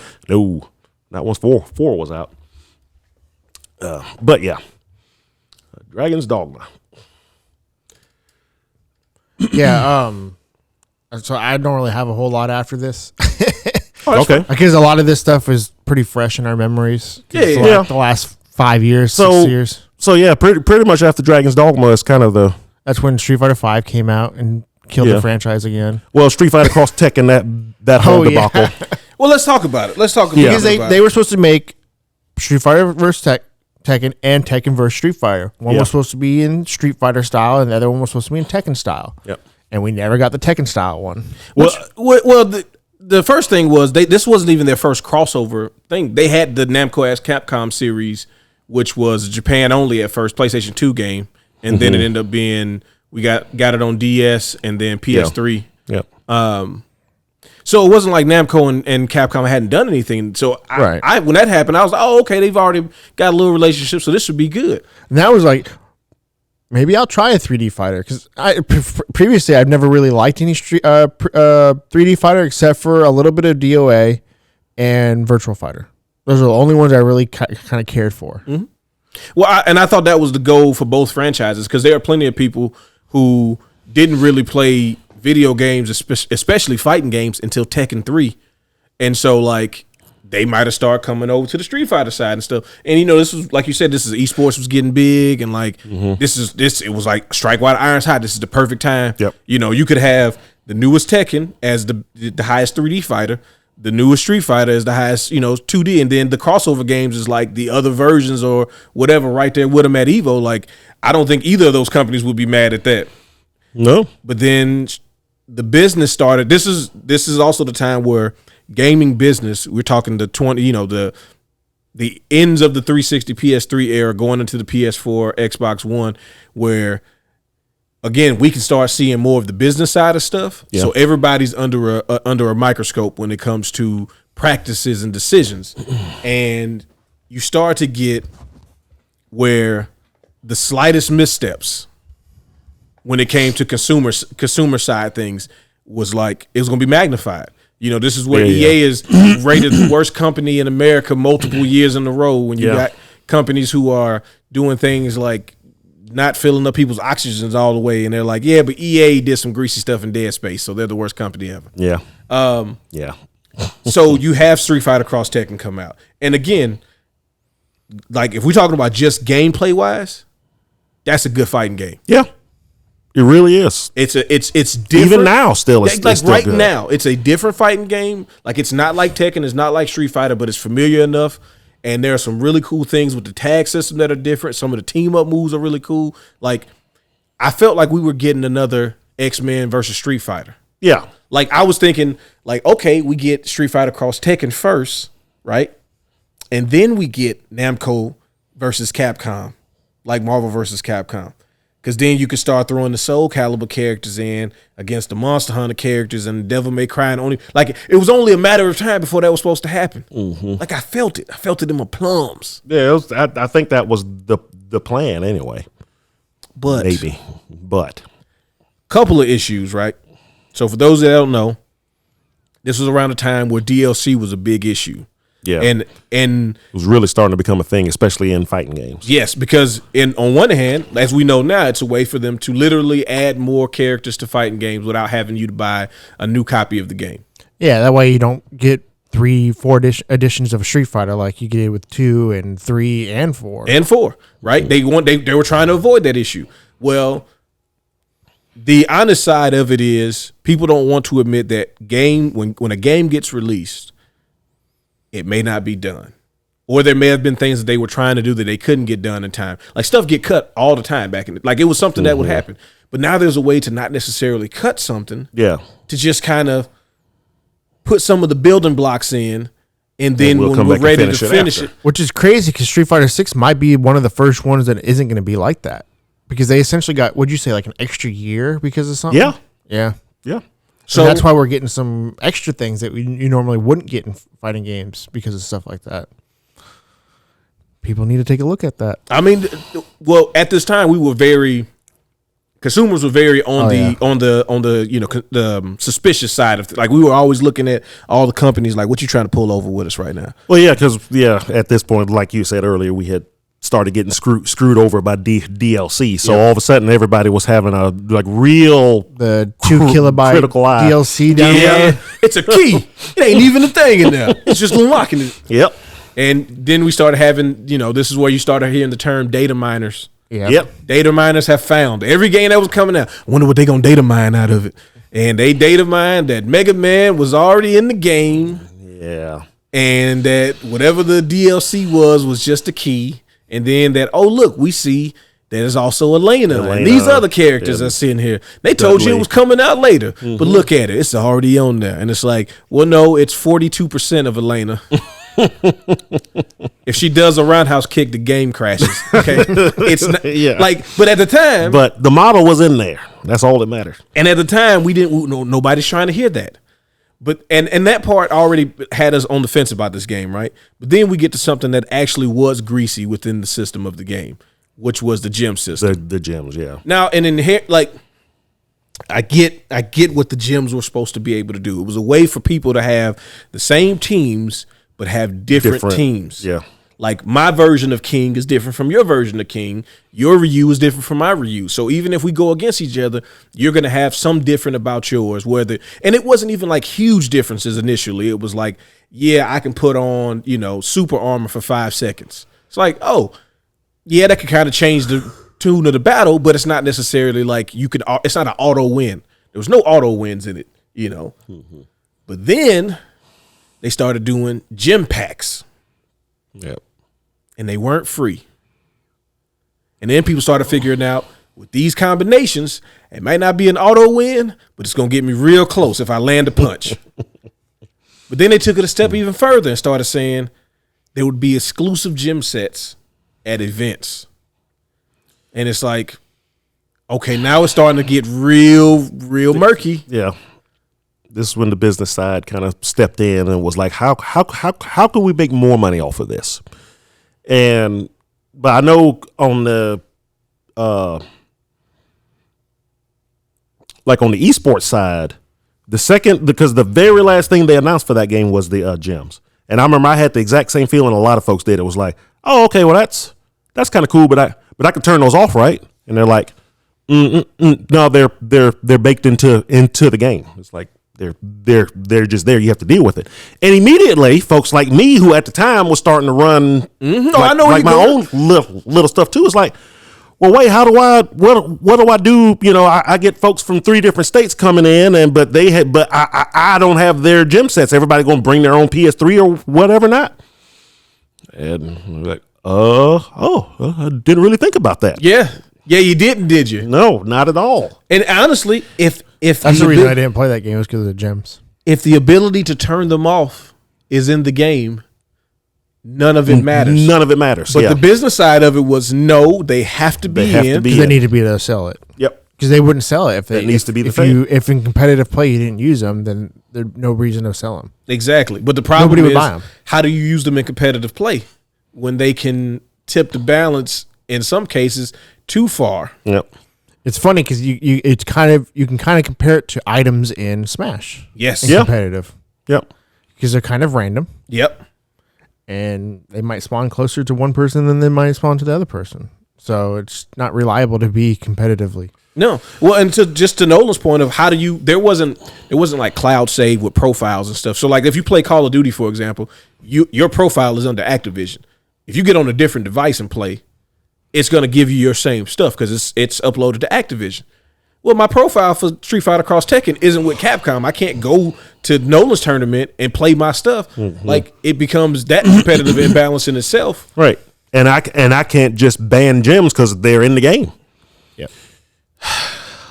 So that was a huge headache. And I mean, if I'm, here, am having that issue, just imagine what Evo and, all the big ones where immediately were like, well, I can't play this game then. Yeah, that's really, everybody just immediately, very shortly into the life cycle of Street Fighter Cross Tekken was like, so it's a cool game, but we can't do this at any tournaments, right? Yep. There can't be a scene for this.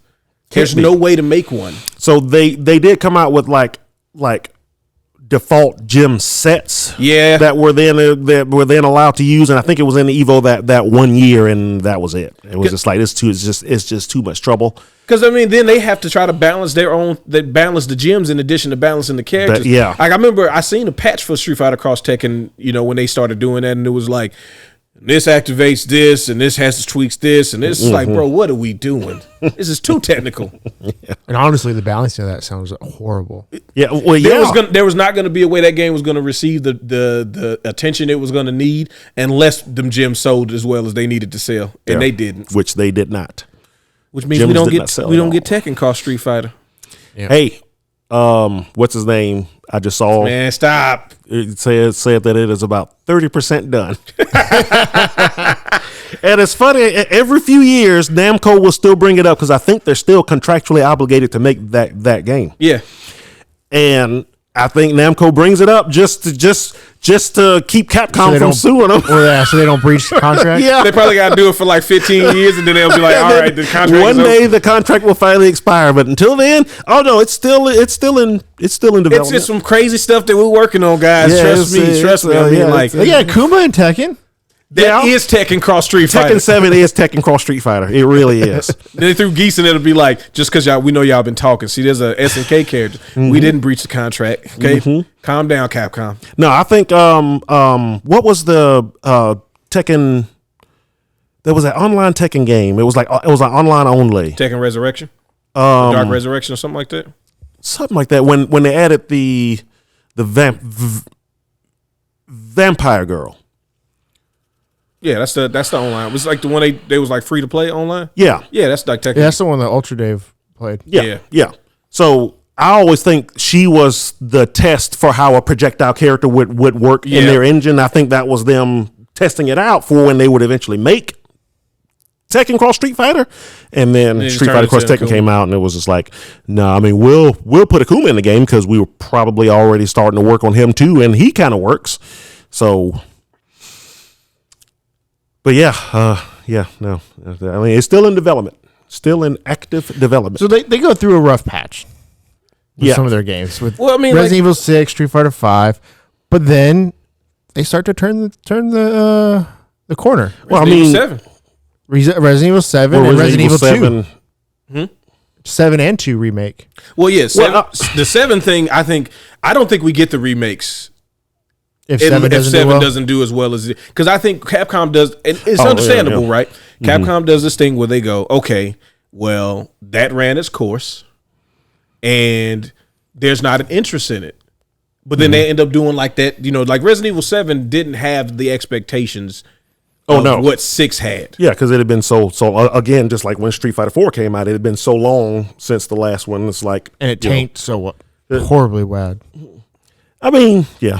Well, the sales for 6 initially weren't bad because even after 5, they were still hoping. It was the, and I would even argue 6 wasn't a terrible game. It's not really a terrible, but it was the vast difference it was from where the series started. Yeah. and how far definitely. it went away from it not. 6 was a being straight up scary action at all. game. It wasn't even survival horror anymore. There's always all these jokes about 6, like because they released that demo where you playing as Leon going through Japan. And they were like, bro, I'm playing this game for 30 seconds and there's been like 1,000 explosions. Like that's what Resident Evil had become at that point. Yeah. Unfortunately for Coming them. to a Michael Bay movie. It was. It really was. All And the set pieces. I didn't dislike it that much. I mean, it had come so far away from what it was, but I kind of liked the explosions. I mean, like if you take it as just like what it was supposed to be, like the set pieces, because really it was a combination of two things, right? It is Resident Evil 5, but it's also Uncharted. Yeah. Like Uncharted had made the set piece gaming like the true. thing. That's true. And so I know Capcom is seeing like Uncharted 2 and Uncharted 3, like what they were doing. They were like, hey, I mean, we can do that too, right? And people seem to like it. And we have characters that people are already attached to. Like they should, be able to do this with Chris and Leon and, Jake, Wesker's son. I mean, because it was kind of like when Code Veronica implemented a lot of the stuff that was going on, like it started to seep into games, but like slow motion action scenes and stuff like that. I remember when are you talking about when Claire's running from the helicopter and it's just like firing on the building like she's in Die Hard or something? Yeah, it's like this is I was like that's somebody saw some action movies. Yeah. We can put that in games too. Then Resident Evil 7 came out and it changed the series again. Yeah. And Capcom needed all the help they can get because not even, going off of the trip up that was Street Fighter Cross Tekken, at least on the fighting side, don't forget MVCI. Yeah. Street Fighter 5 came and, pooped its own bed, and it's just like, Street Fighter games eventually it became something good, but it took a long time. It took a long time. And it wouldn't have existed. It took about 4 or 5 lost a lot years. of people. Yeah. Hey, look, it wouldn't have existed had they not gotten the boost from Sony. Because they end up going back to making exclusive games. Yeah. Well, yeah, that's one of the reasons that because they restarted production right at the end, just as Sony came in and wanted to put the final nail into the Xbox One and say, we want this game to be on our system, but it has to be out by then. It's like, that Street Fighter 5 really felt like a tech demo. I mean, seriously, it was. We played it for like the first like month and a half, and I'm talking to Jonathan. I'm like, hey man, I know you'll pretty much play fighting games all day, every day, unless we say something. But I'm like, bro, are you liking this though? Because I'm not. It's like bare bones doesn't even describe it. I mean, there was no single player content. Like no single player literally content. Zero single player content, which is ridiculous. Like even the characters, it didn't feel as bad as Vanilla 3. But it just felt like it was so boring. Like it was like the matches started to be like, you got to do that move because that's the move you got. These are the only, like people didn't have options. It was just like this is their combo string. This is what you do because this is what they got. Ain't no V skills like that. It's like you had a dodge basically was most of the V trigger thing or whatever it was at the time. A lot of it, yeah. Because I played as Charlie. So like all he did was a little, I can dodge back type of thing, and it was just I don't know, man. It felt so. Ugh. It was definitely doubt. A lot of it was a knee jerk reaction to 4.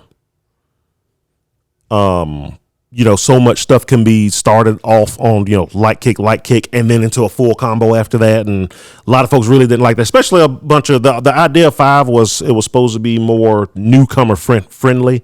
Type of deal. So it was not. Yeah. So that's why they shortened it the now. execution of that was not there, buddy. In a lot of ways, I liked it because the character I played, could hit you like in the beta. I still have there's a Twitch clip if you go look up on my Twitch page where I beat somebody in 4 moves with Birdie. Because he was so freaking strong. Oh yeah, he was hitting hard. Yeah, and it's just I love that stuff though. So I thought it was great. Yeah, because he played Sam Show. Yeah, it's basically treating Street Fighter like Sam Show. I hit you 3 times. Pick your character. Does that seem fair? Yeah, it feels good, doesn't it? But eventually they got to a good space. Yeah, it took many years. Well, I will give Capcom credit for not giving up on it because that's the thing.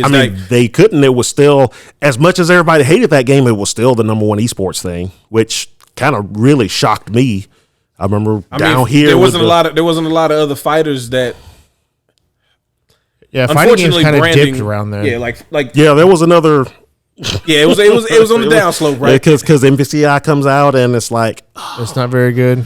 And again, this was all business stuff. It's like I used to say back then. It's like Capcom forgot how to make a game. Because I mean, going from pretty much everything between Cross Tekken to Monster Hunter World. Yes, it's like they were just like. But again, it was a different company. They were dang near bankrupt again. They were actively putting themselves up for sale, but nobody wanted to buy them because they were so big. I mean, just the valuation of the company itself is going to be high because of all the IPs that they own. Yeah. But none of those IPs are bringing in the only companies big enough to buy them would have had to lay off like over half of the company because EA buys them and it's like, well, we release our own games. We don't need the distribution part of the company, so you're all gone. And nobody wanted to do that, so it just wasn't worth it. The only folks who could afford it wasn't worth it to them because they had their own stuff that they could do stuff with. But the whole business dealings with by the time MVCI is in production, you're not dealing with just a Marvel anymore, which when they were making Marvel games before, they were almost bankrupt. So Capcom wasn't allowed to do anything. You were dealing with Disney now, and Disney had plans. They're like, well, like even with we got these films coming out, and these characters have to be in it. Oh, the players really want like X-Men. No, we can't have any X-Men. Okay, well, Dr. Doom's really probably no, we can't have him either. It's like, but those are the characters folks want to play. Doesn't matter. They're going to play Avengers characters and love it.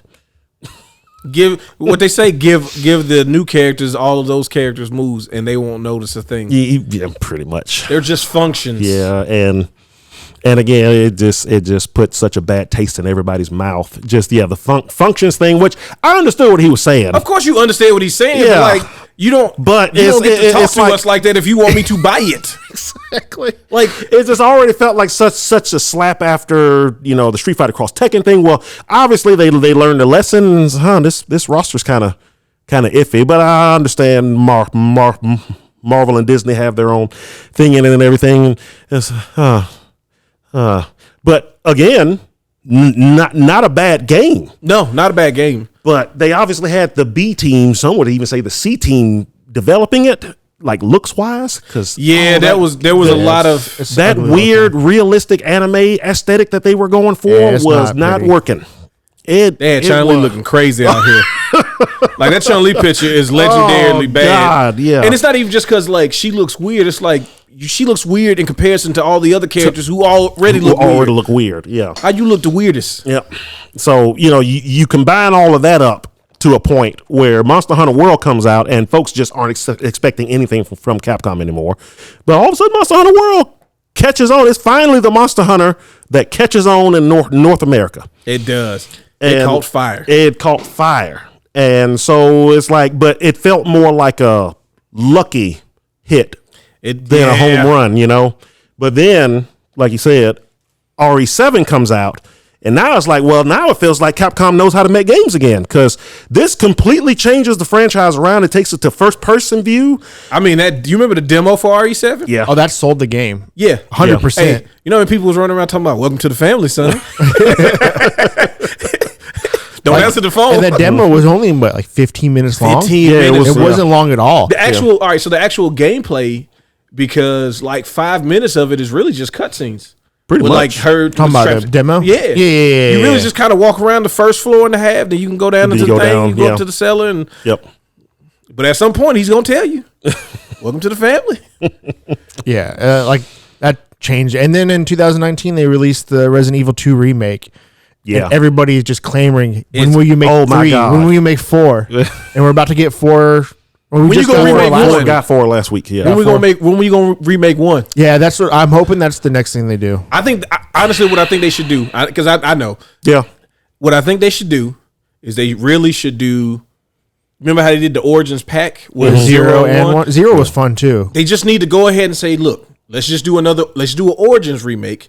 And just do 0 and 1 together. Just integrate some of 0 into 1. Yeah, you don't have to do a 1 because 0 it doesn't have to be that long. No, because it wasn't that long anyway. You can use Rebecca as the prologue. Yeah, exactly. And exactly. Then you give integrate some of that stuff in the story, take out all the rest of the dumb crap, and then just integrate it into the game. So you're playing the good parts of that, and then one as well that feeds more into the remake of 2. Yeah. But I mean, the GameCube game is still really good. I mean, that's the version they've been selling for 15 years now. But how can you get it? It's super expensive. It's on PC now. PC now. Yeah, they ported that one when they did it for the Xbox and PlayStation. Yep. Oh, okay. They did because they end up having to port, like, Capcom now has leaned all in on the Resident Evil franchise. Even if you don't like some of the entries, they've tried to make them all available. So like the ones that were on the 3DS, those are all available now. All the side story stuff, you can get them on PC. Yep. The only one they haven't made, and I don't know what the licensing thing is for that, is the rail shooters are still out on PC. Yeah. But I think that's probably something to do with the I fact think that's that, more with they just don't work on a PC as good. Probably. yeah, because they're only available now through the Capcom, PlayStation Now stuff, the whatever it is they call it now. Because you can stream it still. You have to have the motion controls to play those games, right? You can do it with the analog stick. You just control the cursor like the okay. T2 on Genesis. Yeah. I mean, it's not as fun, but you get to. I will say this now: the rail shooter versions of Resident Evil are some of the best ways to experience a lot of the side story stuff without having to like watch animated movies and all of that stuff. Just play that. Yeah, you don't want to watch Claire running through an airport and all that stuff. You want to shoot stuff, so go get that version. But That's true. Yeah. now, They're in a really good spot now. We got we got Street Fighter 6 coming out in June. It's gonna be awesome. there's no choice but to be awesome. And there's another thing I want to talk about, but first, before we get to that little bit of rumor, I don't know if you've heard the rumor. I don't know. Okay, heard well, this is gonna be great. Okay. So we have a rumor that I just found out about yesterday, and we'll go over that in just a little bit. But first, I want to talk about Capcom's top 10 IPs, and I want to see if you guys can guess them. Okay, top 10. Top 10? And unfortunately, I'm stupid and went reverse order, so we started at 1. Okay, Okay, so number 1, Yeah, what is their number 1 IP? either Monster Hunter or Resident Evil. I say Resident Evil. Resident Evil. I think Monster Hunter. It's Resident Evil. It is Resident Evil. Okay. I just lost my mouse, and I don't know where. There we go. Resident Evil. With 135 million units sold. Yeah. That makes sense. Number 2. I would say, I say Monster Hunter. Monster Hunter or Street Fighter, but I think it's Monster Hunter. Mega Man? Nah, Mega Man's not gonna be as high as you think it is. Maybe not. Monster Hunter. Monster Hunter? Yes. It is Monster It's Hunter. Monster. Yeah, With 90 million units sold. yeah. Number 3. Street Fighter. No, I think it's Street Fighter. Yes, 100%. With 49 million units sold. Yeah, 'cause now it starts to go a little bit lower. Yeah, which the Street Fighter one kind of surprised me. Well, With how well 2 went and how well 4 went. We'll see. All right, so I think Street Fighter, it's kind of hard to really calculate total or Because of all the different versions. Well, that and also arcade Yeah. captures Yeah, arcade, aren't yeah. counted the same way. Yeah. So like I was looking it up, and Street Fighter 2, the original Street Fighter 2 arcade system sold like 500,000, which Isn't a lot. Isn't but a lot, It right? is back then, but But also how much But for arcades, that's an insane number. yeah, so it's Right. 500 of those 500,000 of those cabinets and are millions out of people are playing each cabinet. there. That's where it comes. Yeah. It's like how much money was generated off of those cabinets has to be crazy. Well, that's why- Like I say, you would see arcades Well, we that have talked about it 4 or last 5 of episode. them lined up next to each other. It was crazy. What we talked about in the last episode, Street Fighter 2 revenued in the billions. I don't remember where it is in my notes, but no, yeah, you It was Yeah, 10.6 billion by 2017 Street Fighter. So it's probably their most grossing franchise. They probably made the most money off of it. They were making billions of dollars on Street Fighter in '93. Yeah, like '93 money. This is exactly. And it's like video game companies weren't making billions of anything. No, if you were making millions, you were the king. yeah. Like Nintendo was making millions off Mario, being like, you don't get no better than this. Capcom They might have been the only other company. But to Capcom's reach not the really bees. making $1 billion off of that. Well, It's but the arcade scene. yeah, the gross coming in because these arcades are buying these cabinets, so Capcom's making a lot off cabinets, and then the arcades are making A lot of money off a of lot of money. one quarter at a time. Yep. All right, number 4. I think Mega Man's number 5, so I'm trying to think of what would be number 4. Dead Rising? What about you? Devil May Cry. Yeah, Devil May Cry. Devil May Cry. Yeah. You both are wrong. Okay. It is Mega Man. It was Mega Man. Okay. I thought Mega Man was I thought 5. Mega Man 38 was million 5 too. units sold. Yeah, that makes sense. Number 5. Devil May Cry. Devil May Cry. Yes. Devil May Cry is number 5 with 28 million units sold. Okay. Number 6. Now this is what's gonna start getting hairy. Dead Rising. I'm gonna go back with Dead Rising because I think it's up there just because it was selling millions in the 360 era, so I think it's got a chance to be up there. Remember Me. You ain't even trying. Golly. It's Dead Rising. Dead Rising. Okay. With 15 million units sold. Okay. Number 7. Rocket Man. Now I'm just gonna name every you're just obscure Capcom game I I'm know. trying to think.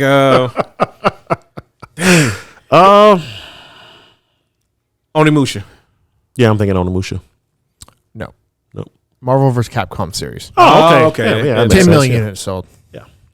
Number 8. Number 10 is Dragon's Dogma. So Yeah, I know. Yeah. Yeah, 10. I was actually surprised you remember that. Yep. I know we just talked about it, but it could have just been easily. Oh, yeah, it was only in one sentence Yeah. that I said that. well, remember I looked this up one time. Oh, did you? Yeah, Oh, when okay. I was researching it. What's left? Beautiful Joe. No. Phoenix Wright. Every Phoenix game Wright, on this list are games that we talked about in either this episode or last episode. Yeah, Okay, Phoenix Wright. Phoenix Wright's in there somewhere. Yeah. Ace Attorney. With 9.8 million units sold. So it's just under Marvel vs. Capcom. That's crazy. Number 9. Beautiful Joe. No. Okami. We never talked about Okami. Oh, we never talked about it. I don't think Okami. Lost Planet. I wish. No. I No. wish. Okay. Onimusha. Onimusha. There it is. yeah. Okay. Yeah. Made top 10, baby. We in here. 8.5 million units sold. Yeah. Makes sense. There were 4. And then obviously Dragon's And Dogma, with 7.2 million Yep.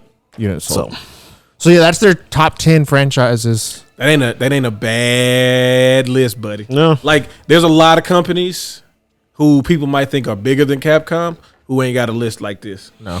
Like And that's just their top 10. They still have franchise like Lost Planet, Beautiful Joe. Like they still have really good franchises that might not have sold as many because they didn't make as many. well, that's the other thing is it's number of entries, right? Yeah. So you look at something like Dragon's Dogma is which crazy. Dragon Dog says there was only one. one entry, right? But you talk about Onimusha has four main ones. and then they have Tactics, and I think there's another one. That Blade fighting Warrior, game. the fighting game. Yeah. I love that game. Yeah. But yeah, so you have Ace Attorney's got like a dozen games. There's a bunch of them now. Yeah. Marvel vs. Capcom. Marvel's I mean, Capcom's like, well, like, do they count X-Men versus Street Fighter and Marvel yes, versus? yes, that's well, part of that. well, the versus is yeah, but do they count like the X-Men and then Marvel superheroes? Ooh, I don't know. because Children of Adam and Marvel superheroes is part of that same lineage. They probably do. They They should. probably do. They should. Yeah. All right, so we don't have a whole lot of time left. Yep. And I wanted to get this rumor because it is Capcom related. It's actually number 7 on our list related. Marvel vs. Capcom 4 has been rumored to be coming out next year. Don't believe it. They even have Don't believe it. a roster. Don't believe it. All right, what's the roster list? 'Cause Go ahead. There's 21 Marvel characters Ooh, and 21 Capcom characters. this sounds like some Mugen shit. The Marvel characters are as follow: Iron Man, Captain America, Spider-Man, Hulk, Thor, Mr. Fantastic, Daredevil, Black Panther, Star-Lord, Captain Marvel, Wolverine, Cyclops, Storm, Deadpool, Juggernaut, Magneto, Venom, Red Skull, Loki, Doctor Doom, and Thanos. Okay. That Juggernaut perked him up a little bit. Hey, I love it too. Hey, I remember talking to what was the dude Seth? Seth I can't remember his name now, but I remember talking to him at flying around and asking would Juggernaut ever appear in MVC3, and he said apparently he was that close to being an Ultimate, and he really fought for it, but they decided against it. Now, like I said, this is just a rumor, and they're looking at a release of late 2024. Ain't no way, but go ahead. So the Capcom side is supposed to be Ryu, Luke, Chun-Li, Juri, Mega Man, Zero, Sigma, Leon, Nemesis, Morgan, Sprite. whatever, Felicia, Dante, V, Strider, Interesting. Grandmaster Mayo, Oh, okay. Monster Hunter, Asura, Hagar, Asura finally, yeah. Arthur, Hagar back. Akira, and Phoenix Wright. Akira, who? I don't know. It just says Akira. From rival schools? Oh yeah, because they're making her. Because the model would have already been from Street Fighter 5, technically. They made sure she's a thing now, right? I mean, hopefully they'll just That's bring that cool. series back. But Yeah, we're never getting that, but okay, so the only way I can even see this even being a slight possibility is if originally MVCI, the word going around was, which I always kind of thought, that once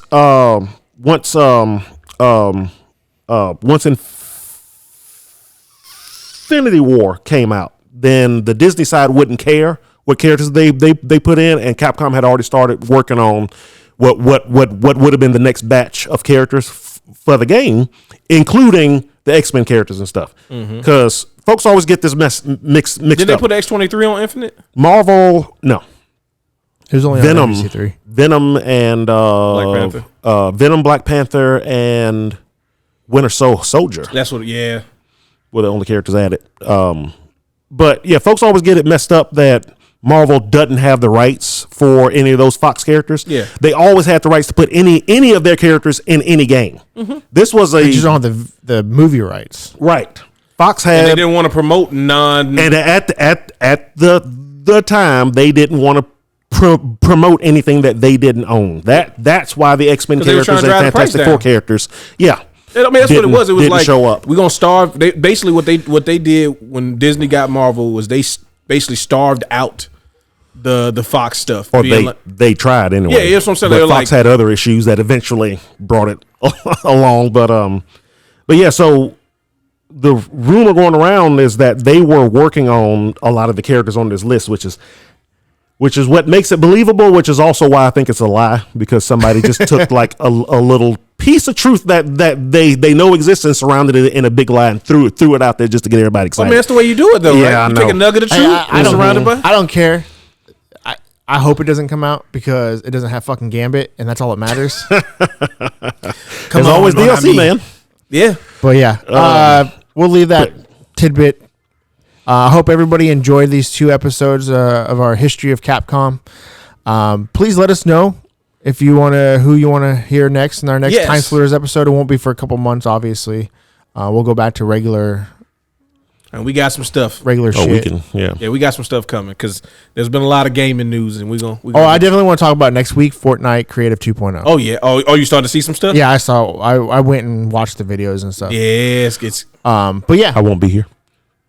you won't be here next week. I'm just saying I don't know anything about Fortnite. So. Oh no. We'll show you the video and Yeah, you'll be yeah, like, it'll make a this lot is more sense. Fortnite? What? yeah. Oh yeah. When you see it, you're gonna be like, yeah, Okay. they doing something else crazy. But yeah, appreciate everybody hanging out with us, and we'll see y'all tomorrow. Peace.